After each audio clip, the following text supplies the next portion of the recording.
everyone. It's Kenny Burchard here, and I welcome you again to episode number 4 of the MetaStory podcast.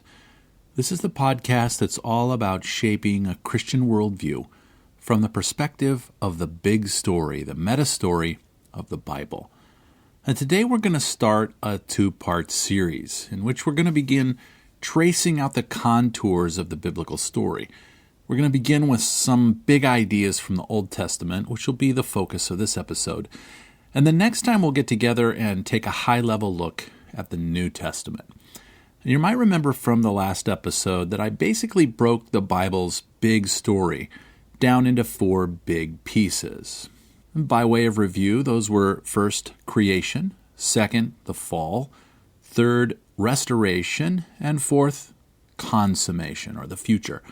Well, inside of that basic breakdown are a few smaller pieces that I want to discuss in this episode and the next. And in fact, by the time we're done, we'll turn those 4 pieces, those 4 big pieces, into about 10 pieces. And I'm going to try to give you an easy way to remember all of them and hopefully give you a new way of understanding the story of the Bible from start to finish. To begin this episode, though, I want to do a little bit of terminology. One of the things that you'll hear a lot on this podcast is a frequent reference to biblical theology.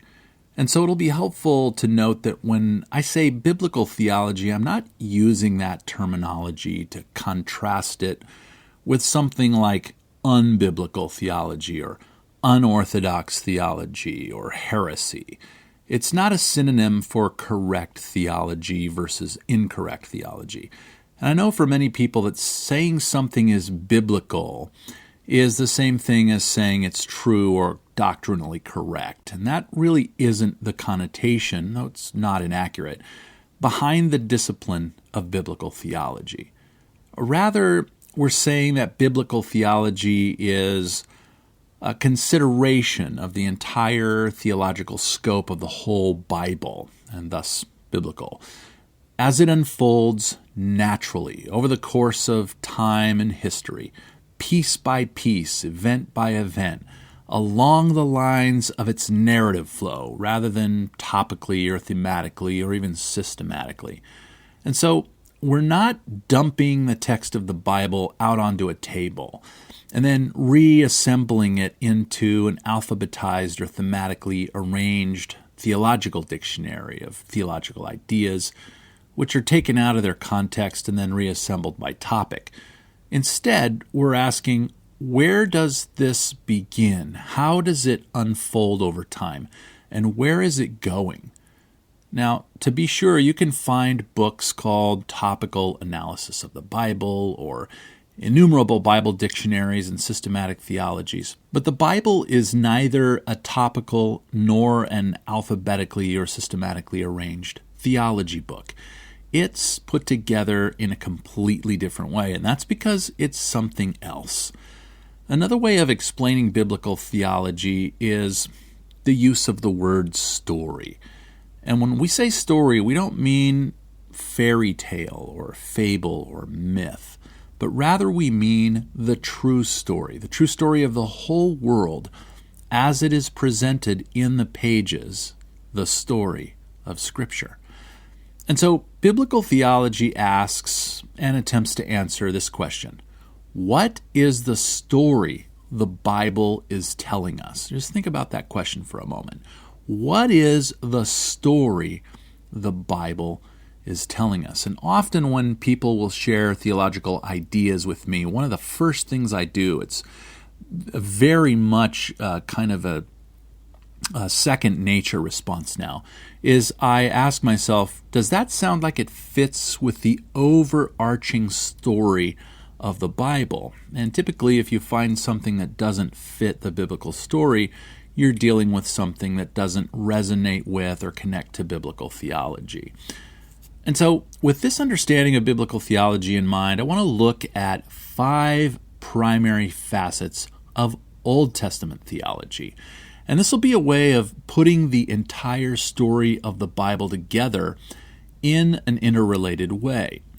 Speaking of interrelated, I want to just right now as you're listening to this podcast, ask you to do something. I'd like to have you try to join your left hand to your right hand by interlacing your fingers, much in the same way as you did when you held hands with your boyfriend or your girlfriend in high school.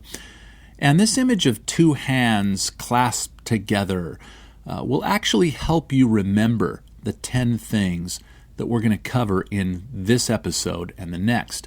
Today, we're going to do the 5 fingers on your left hand. And so, with this hand, next time, you'll be able to reach toward the New Testament and grasp it and see how it fits together with the Old. The Old and New Testaments, like the lacing together of fingers on two hands, will be a helpful way to form a coherent theological structure that will enable you to grasp the entire message of the Bible from beginning through the middle and all the way to the end. Now, of course, if you're a Bible nerd, you might feel that I've left things out after you hear how I put things together. But hopefully, if you take time to think about it, you may find that your categories actually fit nicely as subcategories under the 5 that I'm going to present here, and then the 5 more that I'll present in the discussion of the New Testament next time. Now again, using the imagery of your hand, consider 5 facets of Old Testament theology that'll enable you to grasp the first half of the Bible's big picture, big story, meta-story. And if you could just hold your hand up, your left hand, so that you can see it, and then work down from your thumb all the way to your pinky. And you can just wiggle your thumb, and as you wiggle your thumb, you're going to say creation.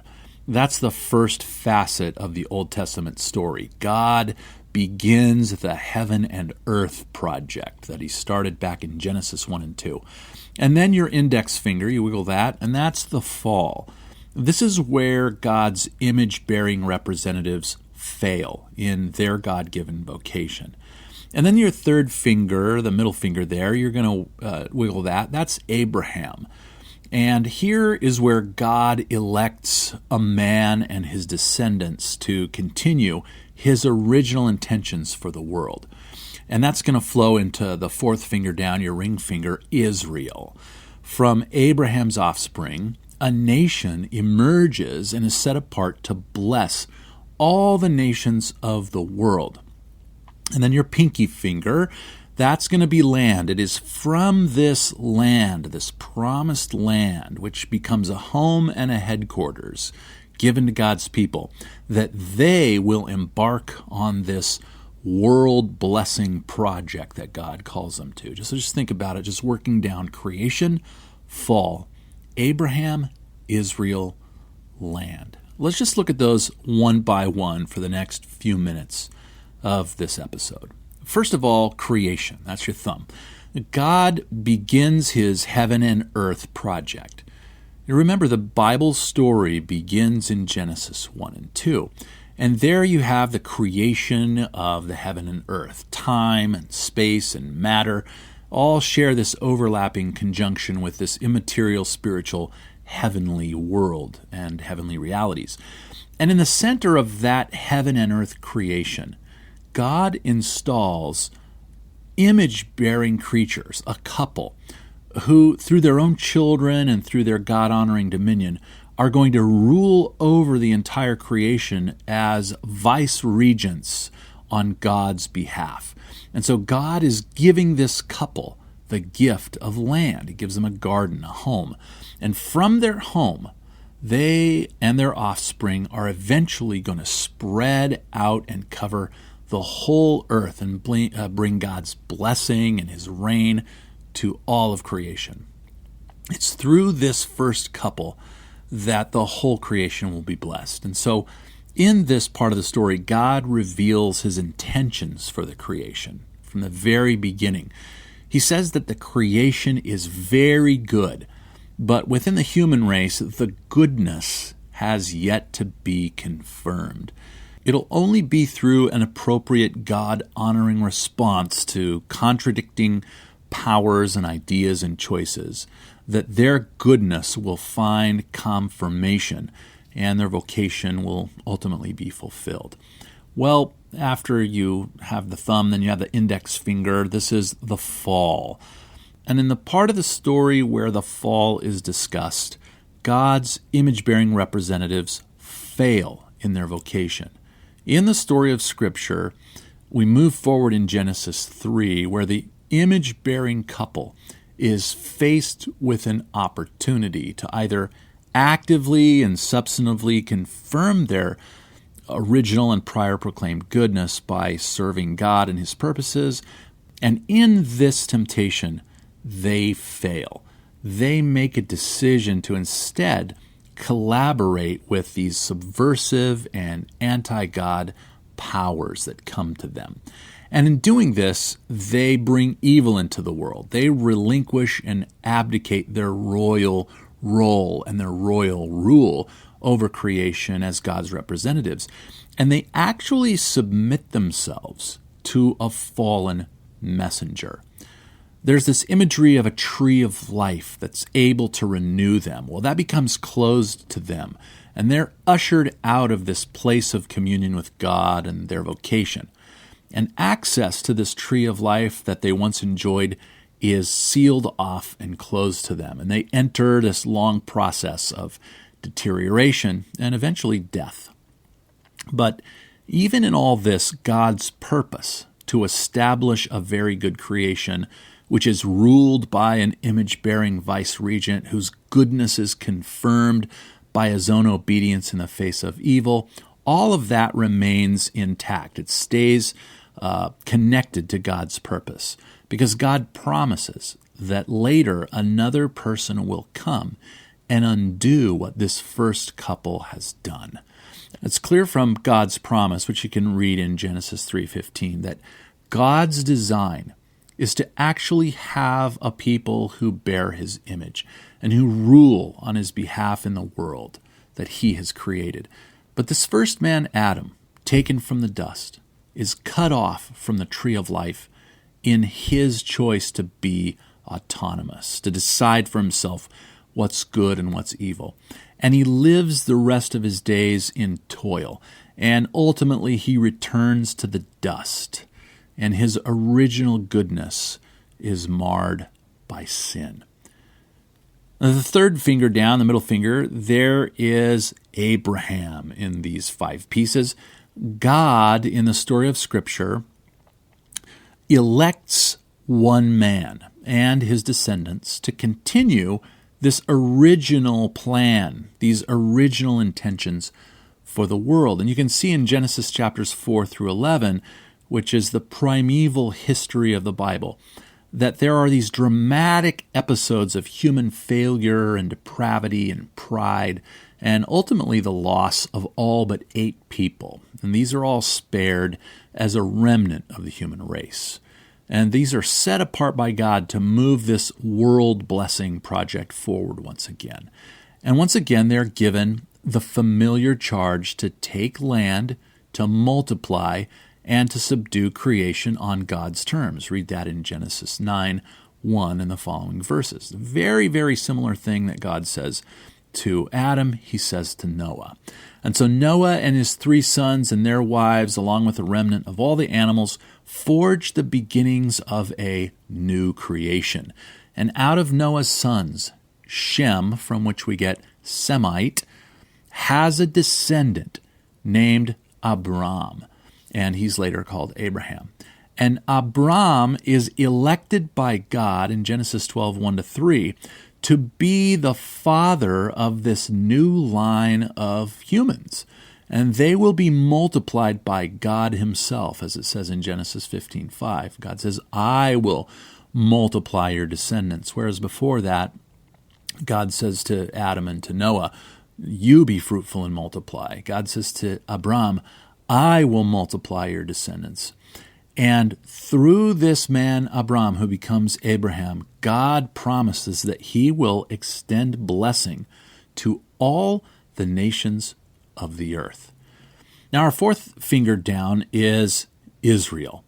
It's from Abraham's offspring that a nation emerges. Abraham has a son named Isaac, and Isaac has a son named Jacob, and Jacob has 12 sons.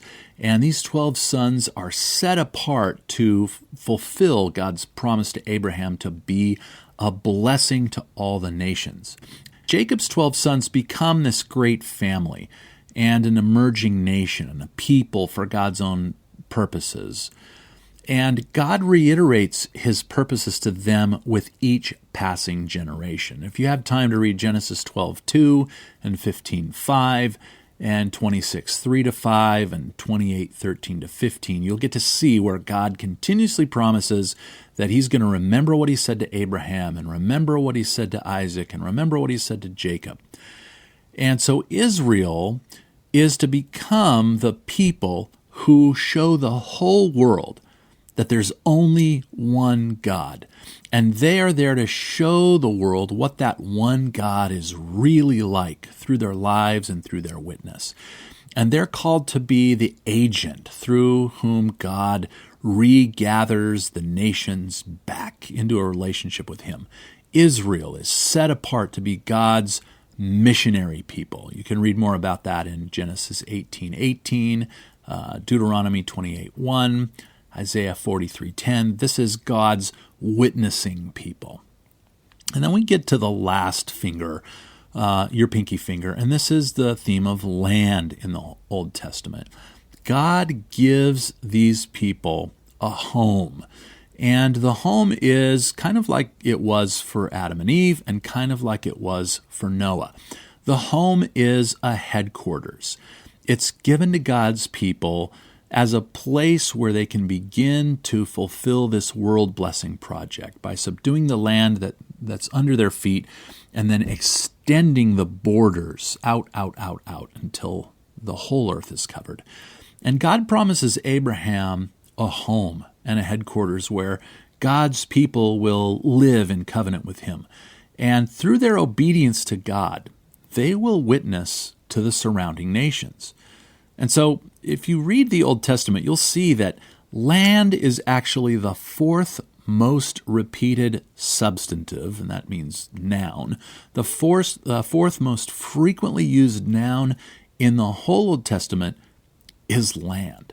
Land is integral to everything that God does with his people. He creates land in Genesis 1, 9, and 10. He gives land to everyone he calls to fulfill his purposes.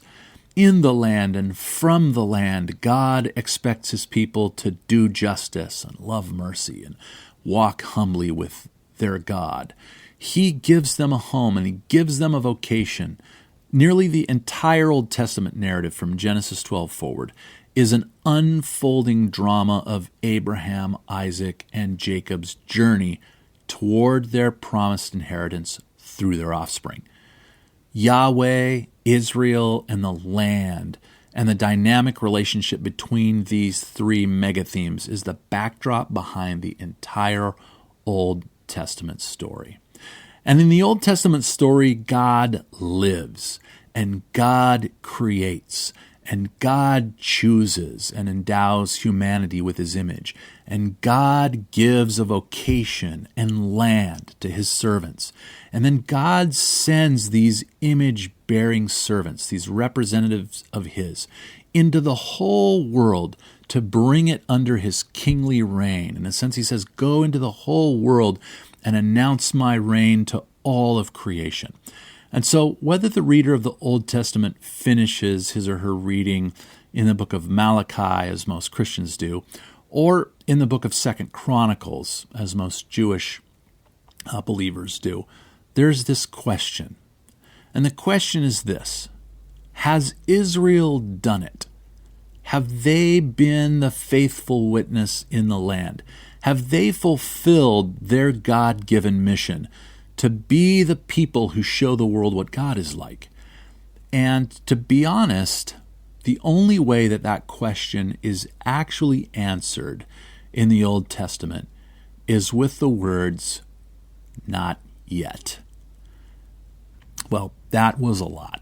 And that's where we have to end now. And we'll be back next time to continue with part 2 of this series on contours of the biblical story. And next time we're going to talk about the New Testament. I truly do thank you for taking time to listen and to be with me. I hope you're encouraged. I hope you're strengthened in your faith and in your love for the biblical story. You can follow me and stay in touch with me on Twitter at Kenny Burchard. You can also find me and follow me on Facebook.com/Kenny Burchard. You might also find some interesting posts that I've written on the thinktheology.org blog. And of course, you can get more content at MetaStory.org. I look forward to seeing you next time. Thanks for joining me this time, and we'll see you all again soon.